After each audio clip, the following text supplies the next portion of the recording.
Hello everyone, कैसे हैं आप सब। स्वागत है आपका सर्वोत्तम के ऑनलाइन प्लेटफॉर्म पे। आप जानते हैं कि हमारा बैच स्टार्ट हो चुका है, लक्ष्य बैच स्टार्ट हो चुका है। बायोलॉजी का पहला चैप्टर चल रहा है। कहाँ मिलेगा ये बैच, ध्यान से सुन लीजिए। प्ले स्टोर पे जाना है, सर्वोत्तम ऐप डाउनलोड करना है और वहाँ आपको ये लक्ष्य बैच मिल जाएगा। ठीक है, मैंने टेस्ट भी बना दिया, आप जाके टेस्ट भी दे सकते हैं। चलिए आगे की बात करते हैं। कई सारे लेक्चर्स ऐप पे आपको फ्री में मिलेंगे, आप वहाँ से जाकर देख सकते हैं। ठीक है, पॉइंट ये है साहब की चीज़ों को बहुत ज़्यादा एक्सप्लेन किया गया है। कहाँ एक्सप्लेन किया गया है, तो मैं आपको पिछले क्लास में मैंने बहुत सारी चीज़ें एक्सप्लेन कर रखी है। जिन लोगों ने नहीं देखा आप यूट्यूब पे जाकर देख सकते हैं। ठीक है, कुछ वीडियो मैंने यूट्यूब पे भी डाल रखा है। ठीक है, और बाकी चीज़ें आपको ऐप पे भी डाल रखा है। ऐप पे आपको 3 चीज़ें फिक्स से मिलेगी, है ना। ये देख लो ध्यान से। रिकॉर्डेड क्लास, अभी हमारे सब्सक्राइबर कम है, अगर आप सब्सक्राइबर बढ़ा देते हैं या फिर आप अगर सब्सक्राइब कर लेते हैं चैनल को, तो लाइव क्लास भी मिलना शुरू हो जाएगा बहुत जल्दी। जल्द से जल्द आप लोग क्या कर दीजिए, 1000 सब्सक्राइबर पूरा दीजिए। ठीक है, उसके बाद आपका लाइव क्लास भी स्टार्ट हो जाएगा। ठीक है, तो उसके बाद रिकॉर्डेड क्लास हो गया, पीडीएफ नोट्स मिलेगा आपको, ऑनलाइन टेस्ट की व्यवस्था है और वीवीआई क्वेश्चन। आपको पता होगा कि हमारे जितने भी सेशन होते हैं उनमें मैंने वीवीआई क्वेश्चन कराया है। ठीक है, उसके बाद डाउट सेशन, आप डाउट सेशन भी हमसे ले सकते हैं। चलिए तो कहानी को आगे बढ़ाते हैं बिना देर किए हुए, क्योंकि हमने कहाँ तक अपनी जर्नी कंप्लीट कर ली थी। हमने अपनी जर्नी कंप्लीट कर ली थी प्रकाश संश्लेषण तक। ठीक है, और प्रकाश संश्लेषण में किन किन चीज़ों की ज़रूरत होती है वहाँ तक मैंने आपको बता दिया था। ठीक है, प्रकाश संश्लेषण में किन किन चीज़ों की ज़रूरत होती है वहाँ तक मैंने आपको बता दिया था। ठीक है, तो प्रकाश संश्लेषण में 4 चीज़ों की ज़रूरत होती है। ठीक है, कार्बन डाइऑक्साइड, जल और खनिज लवण बता दिया था। ठीक है, तो कार्बन डाइऑक्साइड, जल और खनिज लवण, ठीक है, सूर्य प्रकाश और क्लोरोफिल, ये 4 चीज़ों की आवश्यकता होती है, जिसके बारे में हमने डिटेल में डिस्क्रिप्शन बता दिया था। ठीक है, एक सवाल यहाँ से ये बनता है बोर्ड का कि प्रकाश संश्लेषण के लिए निम्नलिखित कितने पदार्थों की आवश्यकता है और ये पौधे कहाँ से प्राप्त करते हैं। तो सबका सोर्स वगैरह भी बताया था, सब कुछ बता रखा है। ठीक है, आज का जो हमारा टॉपिक है वो है प्रयोग द्वारा ये स्पष्ट कर दीजिए। आज जो हमारा उद्देश्य होगा, ठीक है, तो हमारा उद्देश्य क्या है समझाना, ध्यान से सुन लीजिए। ठीक है, उद्देश्य क्या है, प्रकाश संश्लेषण के लिए CO2 आवश्यक है। ठीक है, उद्देश्य क्या है, प्रकाश संश्लेषण के लिए CO2 आवश्यक है। तो प्रकाश संश्लेषण के लिए CO2 आवश्यक है, ये आपको बताना है। ठीक है, प्रकाश संश्लेषण के लिए CO2 आवश्यक है। एक मिनट, CO2 आवश्यक है, ये प्रयोग द्वारा क्या करना है, सिद्ध करना है। ठीक है, ये सवाल 5 नंबर में पूछे जाते हैं। देखिए 2020 तक अगर आप देखें तो ये सवाल पूछा गया है। 2020 के बाद इसके पूछने के जो क्रियाकलाप हैं या चांसेस वो कम हो जाया करते हैं। ठीक है, तो लॉन्ग आंसर में 5 नंबर में सवाल आता है, फिर भी हम इसको इग्नोर नहीं कर सकते। ठीक है, कभी भी रिपीट हो सकता है सवाल, तो मैं आपको चीजें समझा देता हूं। सबसे पहले हम यहाँ क्या करेंगे, इस एक्सपेरिमेंट को समझने से पहले, ये तो पूरा कथा लिखा हुआ है, पहले मैं आपको रफ में समझा देता हूँ, फिर आप एक बार फेयरली समझ लीजिएगा। ध्यान से सुन लीजिए। सबसे पहले हमको क्या दिखाना है, CO2 आवश्यक है, ये दिखाना है। ठीक है, तो प्रकाश संश्लेषण के लिए CO2 जरूरी है, दिखाना है। इसके लिए सबसे पहले क्या करते हैं, पौधा लेते हैं। ठीक है, और ये जो पौधा है, ठीक है, ये जो पौधा है, ठीक है, ध्यान से देखिएगा, ये जो पौधा है, ठीक है, इस पौधे को सबसे पहले क्या करेंगे, 2 से 3 दिन तक, ठीक है, 2 से 3 दिन तक, यानी कि 2 से 3 दिनों के लिए इसको अंधेरे में रखेंगे। क्यों अंधेरे में 2 से 3 दिनों के लिए रखेंगे, क्योंकि जब हम 2 से 3 दिनों के लिए अंधेरे में रखते हैं तो इसके अंदर जो स्टार्च है वो क्या हो जाएगा, खत्म हो जाएगा। ठीक है, तो इसके पत्तियों में, इसके क्या कहते हैं भाग में या पौधे के विभिन्न भागों में जो स्टार्च संचित है वो क्या हो जाएगा, खत्म हो जाएगा। खासकर पत्तियों में जो स्टार्च क्या स्टोर है वो खत्म हो जाएगा। आपने क्या सीखा कि प्रकाश संश्लेषण की प्रक्रिया में ग्लूकोज का निर्माण होता है। ठीक है, और वही ग्लूकोज परिवर्तित हो जाता है सुक्रोज में, जिसके द्वारा या जिस सुक्रोज के रूप में ही क्या होता है, पदार्थों का परिवहन होता है, और वही सुक्रोज आगे परिवर्तित हो जाता है स्टार्च में, जो पौधे में जाकर जमा हो जाता है। तो अगर मैं यहाँ से एक पॉइंट समझाऊं, तो ग्लूकोज का निर्माण हुआ, तो निर्माण किस रूप में होता है, भोजन का, तो निर्माण हुआ ग्लूकोज के रूप में, और परिवहन किस रूप में होता है, ये भी सवाल पूछा जा चुका है, परिवहन होता है सुक्रोज के रूप में। ठीक है, परिवहन हो गया सुक्रोज के रूप में। और आगे की अगर बात करें, ठीक है, कि स्टार्च जमा किस फॉर्म में होता है, तो जमा यानी कि स्टोर होता है आपका स्टार्च के फॉर्म में। तो पौधों में जो भोजन है वो स्टार्च के रूप में पाए जाते हैं, और अगर आपने 2-3 दिनों तक रख दिया तो स्टार्च क्या हो जाएगा, खत्म हो जाएगा। फिर हम क्या करेंगे, CO2 के एक्सपेरिमेंट के लिए, है ना, हम 2 जार लेते हैं। ठीक है, एक जार इधर ले लेंगे, ठीक है, ध्यान से देखिएगा, एक जार इधर ले लेंगे और एक जार इधर ले लेंगे। ठीक है, हमने 2 जार ले लिए। एक जार में क्या करते हैं, ध्यान से सुनिए, है ना, ये जो है ये कॉटन है, इस कॉटन को हम किस में डुबो देते हैं, KOH में। ठीक है, तो KOH के सॉल्यूशन में डूबा हुआ कॉटन लेंगे और इस जार के अंदर रख देंगे। KOH का मेन काम होता है CO2 को अवशोषित करना, ध्यान से सुनिएगा। अब इस पौधे को क्या किया जाएगा, 2 से 3 घंटे के लिए कहाँ रखेंगे, 2 से 3 घंटे के लिए हम क्या करेंगे, रख देंगे आपका धूप में। ठीक है, अगर धूप में रख देते हैं, ठीक है, तो धूप में रखेंगे तो प्रकाश संश्लेषण की प्रक्रिया होगी, और जब प्रकाश संश्लेषण की प्रक्रिया होगी तो ध्यान से सुन लीजिए, ये CO2 क्या कर चुका है, अवशोषित कर चुका है। यहाँ CO2 है, यहाँ CO2 इस जार में KOH नहीं था तो इसने अवशोषित नहीं किया, यहाँ CO2 क्या हो गया, अवशोषित हो गया। ठीक है, अब हम क्या करते हैं, ध्यान से सुनिए, इस पत्ती को यहाँ से तोड़ेंगे, तोड़ने के बाद इसको क्या करते हैं, गर्म पानी में बोलते हैं। ठीक है, ताकि ये मुलायम हो जाए, और फिर इसको हम क्या करते हैं, ठीक है, अल्कोहल के सॉल्यूशन में, ठीक है, अल्कोहल के सॉल्यूशन में इस पत्ती को रखते हैं। ठीक है, जब इस पत्ती को अल्कोहल के सॉल्यूशन में रखेंगे तो डायरेक्ट आग नहीं लगा सकते, क्योंकि अल्कोहल का जो बॉइलिंग पॉइंट है वो कम होता है। तो हम क्या करते हैं, एक और बीकर लेते हैं, इसमें गर्म पानी होता है। ठीक है, और फिर इसको हम हीट करते हैं। तो जब हीट करते हैं तो पानी हीट होता है, पानी हीट होता है तो भाई अल्कोहल हीट होता है, और जब अल्कोहल हीट होगा तो अल्कोहल क्या करेगा, जितने भी, यानी कि अगर हम अल्कोहल में पत्ती को गर्म करेंगे तो उसके अंदर का जो क्लोरोफिल है वो बाहर निकल जाएगा। ठीक है, इस तरीके से फिर क्या करें, हम पत्ती को फिर ठंडे पानी में धो लेंगे और इस तरीके से पत्ती हमारे सामने आ जाएगा। ध्यान से सुनिएगा, अब हम क्या करेंगे, एक पत्ती तो हम यहां से ले रहे थे, दूसरा पत्ती हम यहां से लेंगे और दोनों पत्तियों के ऊपर परीक्षण करेंगे आयोडीन का। अब आयोडीन का टेस्ट क्यों किया जाता है, आयोडीन के टेस्ट से हमें यह पता चलता है कि स्टार्च का निर्माण हुआ है कि नहीं, मंड का निर्माण हुआ है कि नहीं। तो मंड के परीक्षण के लिए, स्टार्च के परीक्षण के लिए आयोडीन का, है ना, यूज किया जाता है। तो स्टार्च के परीक्षण के लिए, या फिर स्टार्च को ही मंड कहते हैं, मंड के परीक्षण के लिए आयोडीन का इस्तेमाल किया जाता है। ठीक है, ध्यान से सुन लीजिए, ये भी सवाल क्या है, इंपॉर्टेंट है, ये भी सवाल पूछा गया है। जितनी बातें मैं कह रहा हूं उतनी बातें आपको ध्यान से समझना है, सोचना है। तो ये भी सवाल क्या है, पूछा गया है। तो स्टार्च और मंड के परीक्षण के लिए आयोडीन का इस्तेमाल होता है। अब हम क्या करेंगे, आयोडीन का घोल इस पे भी डालेंगे और आयोडीन का घोल इस पे भी डालेंगे।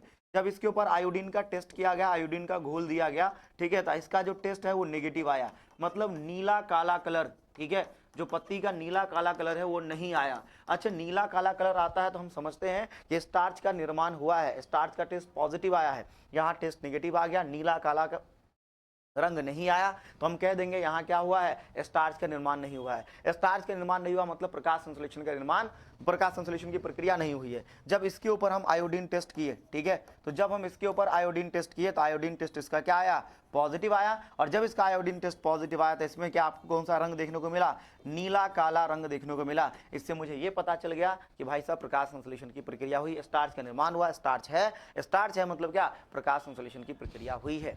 अगर समरी के फॉर्म में गए तो एक पौधा लिया, ठीक है, इस पौधे को पहले क्या किया, अंधेरे में रख दिया, 2-3 दिनों तक अंधेरे में रखा। ठीक है, और जब हम अंधेरे में रखे तो इसका क्या हो गया, स्टार्च खत्म हो गया। जब इसका स्टार्च खत्म हो गया, ठीक है, तो हम इसको फिर से प्रकाश में लाए। प्रकाश में लाने से पहले हमने क्या सेटअप कर रखा था, 2 जार ले रखा था, बेल जार। इसमें एक में क्या कर रखा था, KOH डुबा के रख दिया था।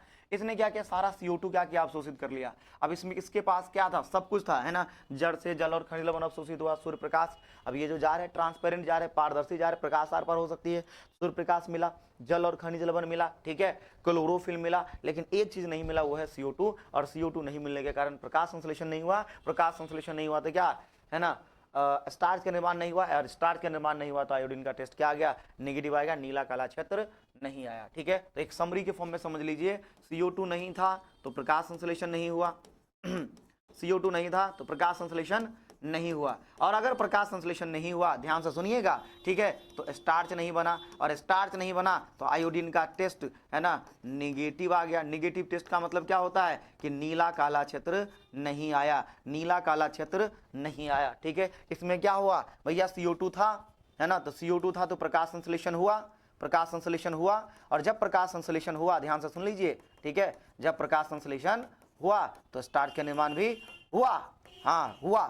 ठीक है, जब स्टार्च का निर्माण हुआ तो आयोडीन का टेस्ट क्या आया, पॉजिटिव आया। पत्ती का रंग कैसा आ गया, नीला काला आ गया, नीला काला आ गया भाई। तो आयोडीन टेस्ट करने से हमें पता चलता है कि स्टार्च है या नहीं है।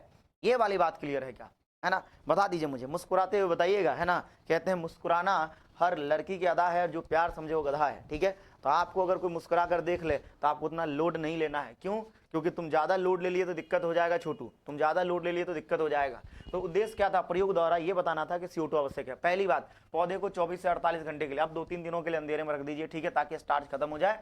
और 2 अलग अलग पत्तियों को क्या, 2 पत्तियों को अलग अलग जार में रखना है। ठीक है, पहले जार में CO2, पहला जो जार है, जार A, इसमें क्या होगा, KOH रखते हैं ताकि वो CO2 को अवशोषित कर ले। दूसरे में नहीं रखते हैं और उसके लिए वो सामान्य वातावरण प्रदान करते हैं।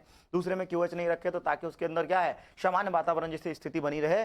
और दोनों जार को क्या फिर धूप में रखा गया 4 से 5 घंटे के लिए। और जब हम इसको धूप में रखे, ठीक है, तो धूप में रखने के बाद क्या हुआ, ठीक है, धूप में रख दिया गया। फिर बाद में क्या किया गया, हम पत्ती को क्या करते हैं, अब पत्तियों को क्या करते हैं, निकाल लेते हैं, यानी पौधे से अलग कर लेते हैं और अल्कोहल में बॉइल करते हैं, और ताकि क्या होता है, क्लोरोफिल हट जाता है। जब क्लोरोफिल हट गया, ठीक है, पानी को ठंडे पानी से धोकर आयोडीन के घोल में आयोडीन का टेस्ट कराया गया, और जब आयोडीन का टेस्ट कराया गया तो जो जार ए था जिसमें CO2 नहीं था, उसमें नीली काली रंग नहीं दिखाई दी, इसका मतलब स्टार्च नहीं बना, प्रकाश संश्लेषण नहीं हुआ। और जहां जार CO2 जार भी था उसमें CO2 था, ठीक है, तो नीली काली नील पत्ती का रंग नीला काला हो गया, ठीक है। और फिर इससे हमें ये समझ में आता है स्टार्च था और प्रकाश संश्लेषण हुआ। अब इस तरीके से हमें ये समझ में आता है तो हम कह सकते हैं हमारा जो निष्कर्ष है वो इस प्रकार से है कि प्रकाश संश्लेषण के लिए CO2 आवश्यक है। समझ में आई बात, ठीक है। तो आइए जरा और आगे देखते हैं क्या क्या है भाई। अब उद्देश्य क्या है हमारा, अब उद्देश्य है कि प्रकाश संश्लेषण के लिए क्लोरोफिल आवश्यक है। ये बात क्या करना है, सिद्ध करनी है। अगर इस बात को सिद्ध करना है तो ध्यान से सुन लीजिए। अब हमारा टारगेट है क्लोरोफिल को सिद्ध करना है, ठीक है। तो सबसे पहले वही फिर सेम, इस बार जो पौधा लेंगे तो ऐसा पौधा लेंगे जिनकी पत्ती क्या है, सफेद भी होती है और हरी भी होती है, उसको वर्ण हरित पत्ती कहते हैं या फिर वेरीगेटेड लीफ कहते हैं अंग्रेजी में, ठीक है। तो हम ऐसी पत्ती ले रहे हैं, ठीक है, ध्यान से देखिएगा, ऐसी पत्ती ले रहे हैं, ठीक है, ऐसी पत्ती ले रहे हैं जिसमें क्या है, दोनों भाग है, ठीक है, इसमें हरा भाग भी है और हरा भाग सफेद भाग भी है, ठीक है। तो लेट सपोज इमेजिन करिए कि हमारे पास क्या है, कुछ इस प्रकार से, ठीक है, कुछ इस प्रकार से हम ये दिखाना चाहते हैं आपको, ठीक है। तो ये मान लीजिए इसका क्या हरा भाग है, ऐसा मान लीजिए ये हरा भाग है, ठीक है, और कुछ भाग मैं आपको सफेद दिखा देता हूँ, ये आपका क्या है, सफेद भाग है, ठीक है। तो ऐसे कर लेते हैं ऐसा, ठीक है, ये आपका सफेद भाग है और ये आपका फिर से क्या बना देते हैं, हरा भाग, कलर पे ध्यान मत देना, ठीक है, हरा भाग, और फिर से ये क्या बना देते हैं, सफेद भाग, ठीक है। तो ये आपका क्या है, सफेद भाग है पत्ती का, ठीक है, ऐसे पत्ती को वर्ण हरित पत्ती कहते हैं, और ये आपका हरा भाग है, ऐसा मान के चलते हैं, ठीक है। ऐसे पत्ती को हम वर्ण हरित पत्ती कहते हैं, है ना, वेरीगेटेड लीफ, तो वर्ण हरित पत्ती है, ठीक है। अब ये जो क्रोटन का पौधा होता है, ठीक है, जिसको मनी प्लांट भी आप कहते होंगे, तो ये उसके अंदर आपको सफेद और हरा दोनों प्रकार की पत्ती देखने को मिलती है। अब क्या करेंगे, इस पौधे को 2 से 3 दिन के लिए अंधेरे में रखेंगे, और 2 से 3 दिन तक जब अंधेरे में रखेंगे तो इसके अंदर का स्टार्च क्या हो जाएगा, खत्म हो जाएगा। फिर क्या करेंगे, इसको दोबारा कहाँ लाएंगे, दोबारा लाएंगे आपको धूप में, और जब धूप में लाएंगे तो क्या होगा, प्रकाश संश्लेषण की प्रक्रिया होगी और फिर से स्टार्च का क्या होगा, निर्माण होगा, आयोडीन टेस्ट करेंगे, सारा चीज देखेंगे। तो जब हम क्या करते हैं, जब इसको फिर से धूप में लाते हैं, प्रकाश संश्लेषण हुआ, फिर इस पत्ती को तोड़ते हैं, तोड़ने के बाद सेम प्रोसीजर है, पहले इसको बॉईल करते हैं ताकि मुलायम हो जाए, फिर इसको अल्कोहल के सोल्यूशन में बॉईल करते हैं ताकि क्लोरोफिल हट जाए, और जहां जहां हरा भाग था वहां वहां क्या किया गया, आयोडीन टेस्ट किया गया, और जब जहां जहां हरा भाग था वहां वहां आयोडीन टेस्ट किया गया, ध्यान से सुनिएगा।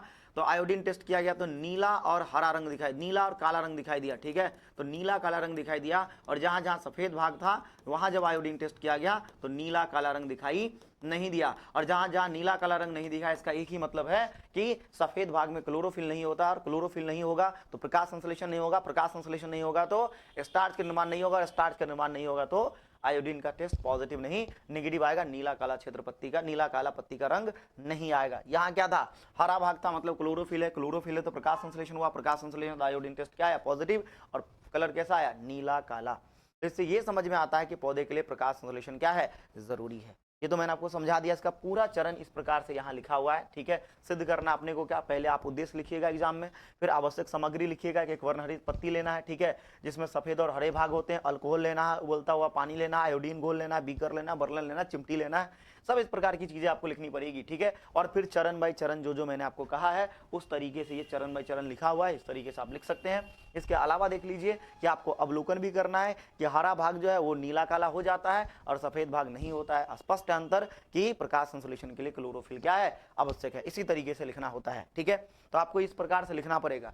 अब एक सवाल और आता है बिहार बोर्ड में, ठीक है, तीसरा एक्सपेरिमेंट कि प्रकाश संश्लेषण के लिए सूर्य प्रकाश क्या है आवश्यक है। तो प्रकाश संश्लेषण के लिए क्या है, सूर्य प्रकाश आवश्यक है। अब सूर्य प्रकाश को दर्शाने के लिए एक चीज समझ लीजिए कि जो काला क्षेत्र होता है, ये जो काला रंग होता है वो सूर्य प्रकाश को पूरी तरीके से क्या कर लेता है, अवशोषित। जैसे मैं ये काला कलर कपड़ा पहना हुआ हूँ, ठीक है, तो इसमें गर्मी ज्यादा लगेगी, क्यों, क्योंकि ये सूर्य प्रकाश को क्या कर लेता है, अवशोषित कर लेता है, ठीक है। तो अगर ये सूर्य प्रकाश को अवशोषित कर लिया, ठीक है, तो ये जो प्रकाश है उसको हमारे शरीर के अंदर नहीं जाने देगा।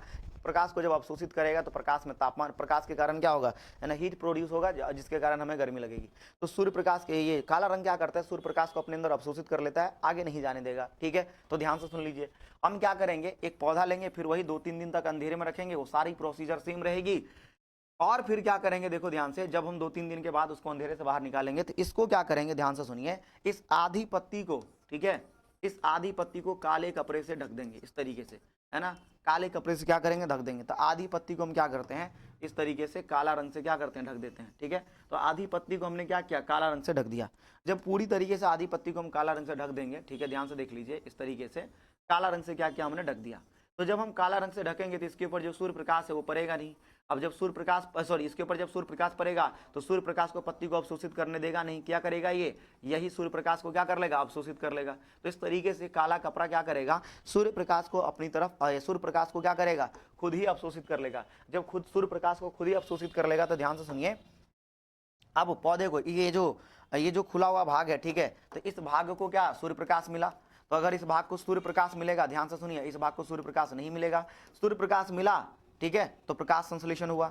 अगर प्रकाश संश्लेषण हुआ, ठीक है, प्रकाश संश्लेषण हुआ, तो अगर प्रकाश संश्लेषण होगा तो स्टार्च बनेगा। और जब स्टार्च बनेगा तो आयोडीन का जो टेस्ट है, आयोडीन का जो परीक्षण है, वो परीक्षण के बाद पत्ती का रंग क्या आएगा, नीला काला आएगा। तो प्रोसीजर ऐसा नहीं है, प्रोसीजर क्या आपको ऑलरेडी पता है कि इस पत्ती को तोड़ा जाएगा, फिर पानी में बॉईल किया जाएगा, फिर अल्कोहल में बॉईल किया जाएगा ताकि क्लोरोफिल बाहर निकल जाए, और फिर उसके ऊपर आयोडीन टेस्ट किया जाता है तो देखा जाता है नीला काला आया। लेकिन इस वाले भाग पे जब आयोडीन टेस्ट किया गया तो नीला काला नहीं आया। क्यों नीला काला नहीं आया, क्योंकि भैया सूर्य प्रकाश अवशोषित नहीं कर पाया वो। जब सूर्य प्रकाश नहीं था तो प्रकाश संश्लेषण नहीं होगा, प्रकाश संश्लेषण नहीं होगा तो स्टार्च नहीं बनेगा, और इस वाले भाग में वही हुआ, स्टार्च नहीं बना, जिसके कारण आयोडीन टेस्ट क्या आया, नीला का आया, नीला काला आया, ठीक है, नहीं आया। ठीक है, तो इस तरीके से हमारा निष्कर्ष ये निकलता है कि प्रकाश संश्लेषण के लिए सूर्य प्रकाश भी क्या है, आवश्यक है। ठीक है, अब इस तरीके से तुम क्या कर सकते हो, एक्सपेरिमेंट लिख सकते हो और अपने 5 नंबर गेन कर सकते हो। तो जो भी बच्चा अपना आंसर करना चाहता है, जैसे 2 का आंसर तो लिखा हुआ है, इसका आंसर आपको ऐप पे मिल जाएगा। पीडीएफ में जो भी मैं आपको पीडीएफ दूंगा, उस पीडीएफ में सारे आंसर आपको मेंशन होंगे और वहां जाके आप अपना आंसर लिख सकते हैं। चलिए, अगर इतनी बातें क्लियर है बेटा, तो फिर हम आगे बढ़ते हैं और अगला जो टॉपिक है उसके तरफ अगर हम आगे बढ़ें, ठीक है, अगला जो टॉपिक है अगर उसके तरफ आगे बढ़ें तो उसमें एक छोटा सा टॉपिक ये आता है ना, जंतुओं में पोषण। ठीक है, और जंतुओं में बेसिकली हम करेंगे जंतुओं में पोषण। 3 जंतुओं में अपने को पोषण पढ़ना है। पहला जो है वो पढ़ना है आपको अमीबा में। कहां पढ़ना है, अमीबा में। दूसरा आपको पढ़ना है पैरामीशियम में। ठीक है, तो पैरामीशियम में पोषण पढ़ना है, लाला लाला ला, ठीक है। और तीसरा आपको पढ़ना है मनुष्य में, ठीक है, मानव में पोषण। तो मानव में जो पोषण है ये बहुत इंपॉर्टेंट टॉपिक है, इसको हम आगे डिस्कस करेंगे। लेकिन अमीबा में जो पोषण है वो 5 नंबर का ऑलरेडी पूछा जा चुका है। ठीक है, तो अमीबा में पोषण करना है, अमीबा में पोषण पढ़ना है। तो आइए अमीबा के बारे में सबसे पहले मैं आपको बता दूं अमीबा क्या है क्या नहीं है। तो अमीबा के बारे में जान लीजिए। अमीबा बेसिकली एक प्रकार का जो जीव है ये समुद्री जीव है। क्या है, समुद्री जीव है। तो एक प्रकार का ये समुद्री जीव है, ठीक है, समुद्री जीव है ना, ये समुद्र में पाया जाता है। तो पहली बात ये क्या है, समुद्री जीव है। कहाँ पाया जाता है, समुद्र में पाया जाता है, इसलिए इसको समुद्री जीव कहते हैं। ठीक है, साथ ही साथ ये भोजन के रूप में अन्न है ना, इसका जो भोजन का स्रोत है, ये भोजन का स्रोत क्या है, इसका भोजन का स्रोत है अन्न एक कोशिकीय जीव। ठीक है, ये अन्न एक कोशिकीय जीव को भोजन के रूप में क्या करता है, ग्रहण करता है। तो अमीबा का जो भोजन का स्रोत है वो अन्न एक कोशिकीय जीव है। ठीक है, जैसे डाइटम हो गया, शैवाल हो गया, ठीक है, अन्न एक कोशिकीय जीव, तो ये जल में रहता है। ठीक है, और अन्न एक कोशिकीय जीव को अन्न और एक कोशिकीय जीव को भोजन के रूप में क्या करता है, ग्रहण करता है। ये वाली बात आपको क्लियर होनी चाहिए। साथ ही साथ अमीबा में क्या है, एक पोषण की विधि पाई जाती है। इस पोषण की विधि का नाम क्या है, पोषण की विधि का नाम क्या है, ध्यान से सुनिएगा, इसके ऊपर सवाल कई बार बनते हैं, पोषण की विधि। तो अमीबा में पोषण की विधि कौन कौन सी है, ठीक है, ऑब्जेक्टिव क्वेश्चन भी डिस्कस कर रहा हूं साथ में, और साथ में सब्जेक्टिव भी कर रहा हूं। ठीक है, तो एकदम भरोसा बनाए रखें, पेशेंस बनाए रखें और लोगों तक अपने सेशन को शेयर करते रहें। ठीक है, अब अगर आप शेयर करेंगे तो मजा क्या आएगा, एकदम दुगना मजा आएगा कि भैया चीजें लोगों तक पहुंचेगी, और लोगों तक जब पहुंचती है तो काम करने का मजा कुछ और ही हो जाता है। ठीक है, तो चलिए आप अपना पेशेंस बनाए रखें और लोगों तक ये चीज़ें शेयर करते रहें। ठीक है, अगर पोषण की बातें करें, पोषण की विधि की, इसमें तो पोषण की जो विधि होती है वो प्राणी संपोषण होता है। तो इसमें कौन सी पोषण की विधि होगी, प्राणी संपोषण। तो पोषण की विधि का नाम क्या होगा, प्राणी संपोषण। तो पोषण की विधि का नाम है ना, इसमें आपको याद रखना है प्राणी संपोषण। क्या याद रखना है, प्राणी संपोषण। तो इसमें पोषण की कौन सी विधि पाई जाती है, प्राणी संपोषण की विधि पाई जाती है। ठीक है, साथ ही साथ अगर मैं और भी बात करूं अमीबा के बारे में, तो अमीबा के पास क्या होता है, भोजन के अंतर्ग्रहण के लिए, ठीक है, भोजन के अंतर्ग्रहण के लिए एक संरचना पाई जाती है। इस संरचना को हम कहते हैं कूटपाद। ठीक है, तो अमीबा में भोजन के अंतर्ग्रहण के लिए क्या पाई जाती है, एक संरचना पाई जाती है। कलर आपको नहीं दिख रहा है तो मैं आपके लिए चेंज कर देता हूं कलर। ठीक है, तो भोजन के अंतर्ग्रहण के लिए, ठीक है, भोजन के अंतर्ग्रहण के लिए, तो भोजन के अंतर्ग्रहण के लिए क्या होती है बेटा, है ना, भोजन के अंतर्ग्रहण के लिए ध्यान से सुनिए, ध्यान से सुनिए बाबू, ठीक है, ध्यान से सुनिएगा। भोजन के अंतर्ग्रहण के लिए क्या पाई जाती है, कूटपाद पाई जाती है। तो भोजन के अंतर्ग्रहण के लिए कूटपाद पाया जाता है, इसी कूटपाद को हम कहते हैं मिथ्यापाद, है ना, क्या कहते हैं, मिथ्यापाद। ठीक है, इस तरीके से आपको याद रखना है। ठीक है, और भी डिटेल इसके बारे में हम करेंगे। और आगे सुन लीजिए, अमीबा क्या है, एक प्रकार का समुद्री जीव है, प्राणी संपोषी जीव है। ठीक है, और ये जो इसका आकार होता है वो आकार होता है अनियमिताकार, इसका कोई आकार नहीं होता है, अनियमिताकार होता है। ठीक है, अनियमिताकार होता है। तो आइए अमीबा का एक डायग्राम देखेंगे, छोटा सा डायग्राम देख लीजिए। अमीबा का कोई आकार वगैरह नहीं होता है। ठीक है, ये अमीबा है। ठीक है, और इस अमीबा की ये जो चारों तरफ आपको दिखाई दे रही है कोशिका झिल्ली है। क्या है ये, कोशिका झिल्ली है। क्या है ये, कोशिका झिल्ली है ना बाबू रे, क्या है ये, कोशिका झिल्ली है। ध्यान से सुनिए, अमीबा के पास क्या होता है, ये केंद्रक भी होता है। तो इस अमीबा का क्या है, ये केंद्रक है। ठीक है, ध्यान से देखना, अमीबा का केंद्रक है। साथ ही साथ आपको ये दिख रहा है अमीबा का क्या है, ये कोशिका द्रव है। अब इसी कोशिका द्रव में क्या होता है, इसी कोशिका द्रव में क्या होता है, एंजाइम पाए जाते हैं। ये जो एंजाइम है वो भोजन का क्या करता है, पाचन। तो कोशिका द्रव में जो एंजाइम है वही क्या करेंगे, भोजन का पाचन करेंगे। ठीक है, साथ ही साथ अमीबा में एक रसधानी भी पाई जाती है जिसको हम कहते हैं भोजन रसधानी। ठीक है, और ये भोजन रसधानी भोजन के अंतर्ग्रहण के बाद बनता है। ठीक है, रसधानी का मतलब होता है गोलाकार संरचना। ठीक है, एक गोलाकार संरचना जिसके पास क्या होता है, भोजन होती है। ठीक है, उसे भोजन रसधानी कहते हैं। तो ये गोलाकार संरचना और इसमें भोजन है तो इसे क्या कह देंगे, भोजन रसधानी कह देंगे। सिंपल सी बात है। ठीक है, उसके बाद एक और प्रकार की रसधानी होती है, उसकी बात नहीं करेंगे, हमारे काम का नहीं है, हम उसकी बात उत्सर्जन में करेंगे। बस यहाँ ये समझ लीजिए कि इसमें भोजन रसधानी होता है। ठीक है, उसके बाद ये जो कोशिका झिल्ली इस तरीके से क्या होती है, उंगलीनुमा संरचना का निर्माण करती है, और इस उंगलीनुमा संरचना को हम कहते हैं कूटपाद। क्या कहते हैं, कूटपाद, या फिर कहते हैं मिथ्यापाद। ठीक है, मिथ्यापाद। तो आइए जरा इसको कूटपाद या मिथ्यापाद के नाम से जाना जाता है। ठीक है, इसको अंग्रेजी में हम कहते हैं स्यूडोपोडिया।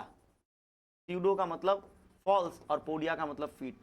ये फॉल्स यानी कि मिथ्या, ये इसका मतलब होता है फॉल्स, और पोडिया का मतलब होता है फीट। इतनी बात क्लियर है क्या। ठीक है, साथ ही साथ अगर आप अमीबा में भोजन का अंतर्ग्रहण की प्रक्रिया को समझेंगे तो इस तरीके से भोजन का अंतर्ग्रहण की प्रक्रिया को समझ रहे हैं। यहाँ क्या है, भोजन के कण है। तो जब भी भोजन के कण अमीबा के समीप आते हैं तो इसका कूटपाद इस तरीके से सक्रिय हो जाता है और भोजन को घेर लेता है और अपने अंदर ग्रहण कर लेता है। कैसे ग्रहण करेगा जरा देखिएगा ध्यान से। ठीक है, अब ये जो भोजन है इस तरीके से अंदर आते जाएगा, और ये जो है ना इस तरीके से इस तरह से अंदर की तरफ धंसते जाएगा। ठीक है, ये जो भोजन है इस तरीके से अंदर चला आया। ठीक है, कैसे अंदर आया देखिए ध्यान से, ये इस तरीके से इन्वेजिनेट होगा, अंदर की तरफ धंसते जाएगा और भोजन इसके तरफ आते जाएगा। फिर ये और अंदर की तरफ धंसेगा और भोजन अंदर आ गया। ठीक है, और फिर और अंदर गया। ठीक है, और भोजन आ गया, और फाइनली ये यहाँ से कोशिका झिल्ली टूट जाती है और ये इस तरीके से गोलाकार संरचना बन जाता है और उसके पास भोजन आ जाया करता है। इसी प्रक्रिया को अंतर्ग्रहण कहते हैं। ठीक है, और ये जो अंतर्ग्रहण हुआ है वो किसकी मदद से हुआ है, कूटपाद की मदद से। ठीक है, तो कूटपाद ही क्या करता है, भोजन के अंतर्ग्रहण में मदद करता है। याद रहेगा ये। तो भोजन का अंतर्ग्रहण में कूटपाद क्या करता है, मदद करता है। ठीक है, अगर ये वाली बात क्लियर है तो अमीबा में जो है पोषण की विधि का एक्सप्लेनेशन 5 नंबर में पूछा जाता है, वो हम करने वाले हैं, विधि का एक्सप्लेनेशन। ठीक है, तो अमीबा में पोषण की विधि। अब इसका पूरा नोट्स आपको डिटेल नोट्स ऐप पे ही मिलेगा, इसलिए ऐप को डाउनलोड करके रखिए। ठीक है, अमीबा में पोषण की विधि, अमीबा में पोषण की विधि। और नोट्स भी ऐसा है कि एक बार आप वहां से पढ़ लीजिए, आपको कहीं और से पढ़ने की जरूरत नहीं पड़ेगी। एक एक चीज, एक एक लाइन आपके नोट्स में लिखा हुआ है, वो भी डिटेल में और बहुत प्यार से लिखा हुआ है। ठीक है, तो नोट्स के लिए आप टेंशन नहीं लीजिए। ठीक है, सबसे पहले क्या है, ये अमीबा है। ठीक है, ये अमीबा है। ठीक है, और अमीबा के करीब क्या होता है, भोजन के कण आते हैं, और जब भी अमीबा के समीप भोजन के कण आएंगे तो ये अमीबा के कूटपाद सक्रिय हो जाते हैं और भोजन को अपनी तरफ क्या कर लेगा, इस तरीके से भोजन को इस तरीके से क्या करता है, ये ग्रहण कर लेता है। ठीक है, तो भोजन को ग्रहण कर लिया। ठीक है, ये भोजन है, और भोजन ग्रहण करने के बाद इसके अंदर क्या हुआ, भोजन रसधानी का निर्माण हुआ। ठीक है, तो ये हम कहेंगे ये भोजन रसधानी है। ठीक है, ये भोजन रसधानी है।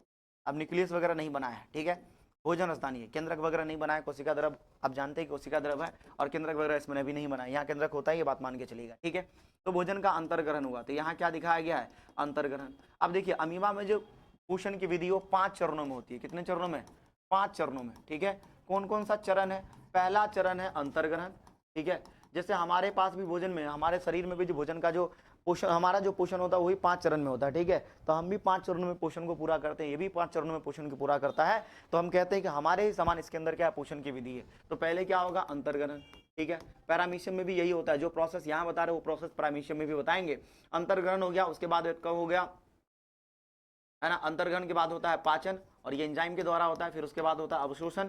ठीक है, तीसरा स्टेप है ये, और चौथा स्टेप है स्वांगीकरण। चौथा स्टेप क्या है? स्वांगीकरण, स्वांगीकरण। और पांचवा स्टेप है बहिष्करण। ठीक है, ये सारी चीजें होती है अमीबा के अंदर।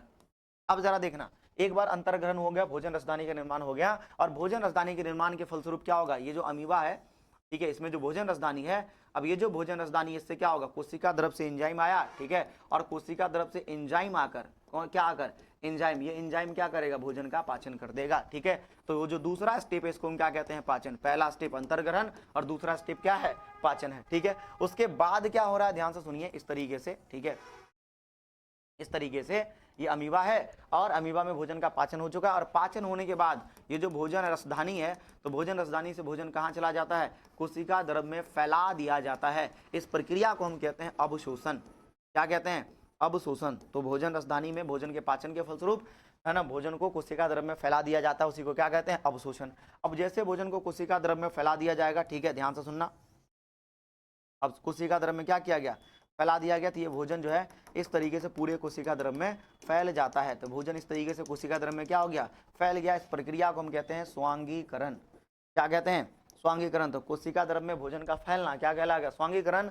और जो अपचा भोजन है, ठीक है, उसमें से क्या होता है कि ये जो अमीबा है उसकी कोशिका झिल्ली कहीं से भी टूट जाती है और अस्थायी छिद्र का निर्माण होता है। ठीक है, अस्थायी छिद्र का निर्माण होता है, और इसी अस्थायी छिद्र के द्वारा जो अवशिष्ट पदार्थ है वो अमीबा से क्या होता है? बाहर निकल जाता है। जो क्या कहते हैं? अपचा भोजन है वो बाहर निकल जाता है। तो ये आपका अपचा भोजन, ठीक है, इस छिद्र के द्वारा बाहर निकल जाया करता है, और इस प्रकार से अमीबा में भोजन की क्रियाविधि समाप्त होती है, या पोषण की क्रियाविधि क्या होती है? समाप्त होती है। तो पहले जब भी भोजन के कण अमीबा के समीप आएंगे, उनके कूटपाद सक्रिय होकर भोजन का अंतर्ग्रहण करता है, और अंतर्ग्रहण होने के बाद भोजन रसदानी का निर्माण होता है, और भोजन रसदानी में क्या होता है? कोशिका द्रव से एंजाइम आते हैं, भोजन रसदानी में भोजन का पाचन हो जाता है, और पाचन होने के बाद कोशिका द्रव में भोजन को फैला दिया जाता है। प्रक्रिया का नाम अवशोषण है। और अवशोषण के बाद ये जो भोजन है कोशिका में जाके जमा हो जाता है। क्या हो जाता है? जमा। और कोशिका में जाके जमा हो गया तो क्या कहेंगे? स्वांगीकरण। और अपचा भोजन कोशिका से बाहर निकल जाया करता है। इस प्रक्रिया को हम कहते हैं बहिष्करण। इस प्रकार से अमीबा में क्या हुआ? पोषण की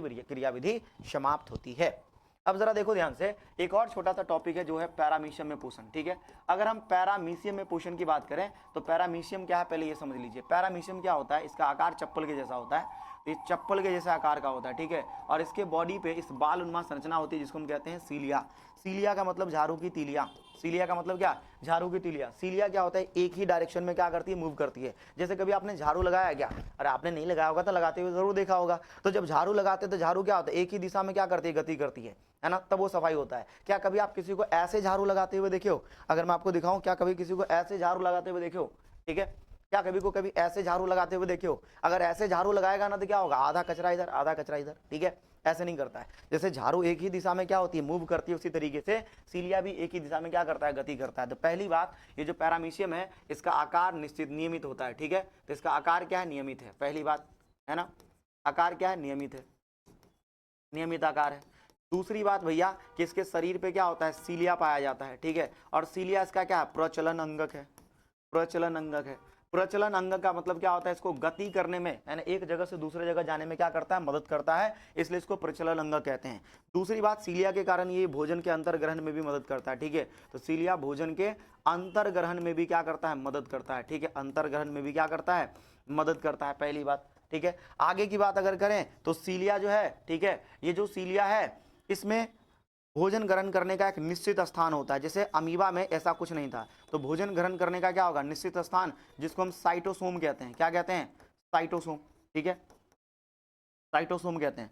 साथ ही साथ है ना, इसमें क्या होता है कि जो अपचा भोजन है उसको निकालने के लिए, उसमें क्या था? कहीं से भी वो टूट रहे थे, छिद्र बन गया था, निकल गया था। इसमें क्या है? भोजन के निष्कासन के लिए, है ना, भोजन के या अपचे भोजन के निष्कासन के लिए, ठीक है, अपचे भोजन के निष्कासन के लिए एक छिद्र पाया जाता है। ठीक है, इसे एनल पोर भी कहते हैं। ठीक है, या आसंजक छिद्र भी कहते हैं। ठीक है, या तो हम एनल पोर कहते हैं या फिर इसको हम क्या कहते हैं? एक मिनट,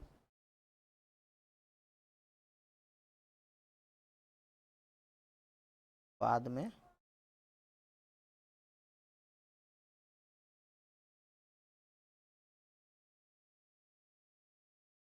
चले भैया, देखिए, है ना, अभी थोड़ा टाइम देख लेते हैं, कोई बात नहीं, चलिए आगे। कितना बज गया है? ठीक है, तो आइए एनल पोर।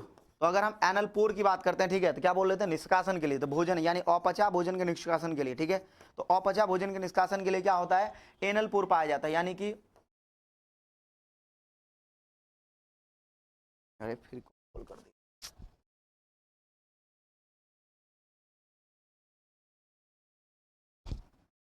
चलिए देख लीजिए, असंचालक छिद्र पाया जाता है, ठीक है, तो एक चीज मुझे ये क्लियर हो गया कि इसमें क्या होता है, एक निश्चित स्थान होता है जिसके द्वारा क्या होता है, भोजन का ग्रहण भी होता है, और एक निश्चित छिद्र होता है या निश्चित स्थान होता है जिसके द्वारा भोजन का क्या होता है, निष्कासन भी होता है। तो आइए जरा देखिए ध्यान से, मान लीजिए भोजन है, ठीक है, तो ये भोजन के करने तो सीलिया क्या करेगा, इसको धक्का देगा और भोजन इस तरीके से अंतर्ग्रहण चला जाएगा, ठीक है, तो भोजन कहाँ चला जाएगा, साइटोसोम में, यानी कोशिका मुख में। तो अमीबा ये पैरामीशियम में क्या पाया जाता है, कोशिका मुख पाया जाता है, और कोशिका मुख बोलिए या फिर क्या बोलिए, साइटोसोम। तो पैरामीशियम में भोजन का अंतर्ग्रहण एक निश्चित स्थान से होता है जिसे हम कोशिका मुख या साइटोसोम कहते हैं, और यहां से भोजन का अंतर्ग्रहण हुआ, ठीक है, और जैसे भोजन का अंतर्ग्रहण होगा तो भोजन रसदानी का निर्माण होगा, और भोजन रसदानी में क्या होगा, कोशिका द्रव से एंजाइम आएंगे, ठीक है, और एंजाइम आने के बाद भोजन का पाचन करेगा, ठीक है, और फाइनली क्या होगा, पचा हुआ भोजन कोशिका द्रव में फैला दिया जाएगा, और ये भोजन कोशिका द्रव में जाके जमा हो जाएगा, इस प्रक्रिया को स्वांगीकरण कहेंगे। और जो अपचा भोजन था इस तरीके से अपचा भोजन था, वो इस छिद्र के द्वारा शरीर से बाहर निकल जाएगा, इसी छिद्र को हम कहते हैं असांजलक असांजलक छिद्र या बोलते हैं एनल पोर। चलिए इतनी बातें क्लियर है, बता दीजिए मुझे, ठीक है। अब ये था आपका किसमें, पैरामीशियम में पोषण, इसमें भी पोषण 5 चरणों में समाप्त होता है जैसे अमीबा में हुआ था, ठीक है। तो ये था हमारा टॉपिक जिसमें हमने क्या किया, पौधों में पोषण को पूरा किया, ठीक है, अमीबा में पोषण को पूरा किया और पैरामीशियम में पोषण को पूरा किया। अगले क्लास में क्या पढ़ना है, अगले क्लास में हम पढ़ेंगे जंतु क्या कहते हैं, मानव में पोषण, और मानव में पोषण के लिए एक विशेष प्रकार का अंग तंत्र पाया जाता है जिसे हम कहते हैं पाचन तंत्र, ठीक है, और अगले क्लास में हम पाचन तंत्र को डिस्कस करेंगे। मन लगाकर पढ़ते रहिए, मुस्कुराते रहिए, सर्वोत्तम के साथ जुड़े रहिए, ठीक है। और कहानी ये है कि आपको बहुत आनंद आने वाला है, बहुत सारी चीजें और एक्सप्लेन होने वाली है, ठीक है, अभी आपको और भी कई सारी चीजें, नई नई चीजें आपको देखने को मिलेगी, ठीक है। तो जो हम आने वाले लेक्चर्स होंगे उनमें बहुत सारा चीज कवर करेंगे, बहुत सारी चीजें आपको बताई जाएगी। तब तक हमारे साथ बने रहिए, मिलते हैं किसी और वीडियो में, तब तक के लिए धन्यवाद।